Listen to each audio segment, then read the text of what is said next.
খেয়াল আছে? তাইলে ওইটা উৎসাহদাতা। দিনের মধ্যে যদি আপনি সকাল 10টা 10:30 থেকে দুপুর 2:30 3টার মধ্যে যদি 20-25 মিনিট 15 মিনিট হইলেও হবে, যদি আপনি সূর্যের আলোর নিচে থাকেন, দেখা যাবে আপনার শরীরের মধ্যে যে এই যে এখানে যে কোষগুলো আছে না, এই কোষগুলো থেকে একটা জিনিস তৈরি হবে যার নাম হচ্ছে মেলাটোনিন। কি নাম বলেন তো? মেলাটোনিন। রাতের বেলাও ওই জিনিসটা তৈরি হয়, দিনেও হয় সূর্যের আলোর মধ্যে মেলাটোনিন, রাতেও হয়। এই মেলাটোনিনটা কি করে জানেন? অসাধারণ কয়েকটা কাজ করে। কি কাজ? আমরা কই না যে ভাই ডিপ্রেশনে আছি, ডিপ্রেশনে পড়লে ডাক্তারের কাছে গেল, কিছু অ্যান্টি ডিপ্রেশন লিখে দিল, টাকা পয়সা দিয়ে খাইলো, ঘুমাচ্ছে।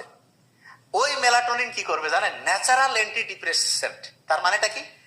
আপনি যেই লোকটা ডিপ্রেশনে আছে তাকে দিনের বেলা সূর্যের আলোতে 20-25 মিনিট ঘুরাইলেন, তার শরীর থেকে মেডিসিন তৈরি হয়ে গেল, মেলাটোনিন। রাতেও সন্ধ্যার পরে এশার নামাজের পরে সে হচ্ছে যে মোবাইল টোবাইল রেখে লাইট বন্ধ করে থাকলো, মেলাটোনিন তৈরি হইলো।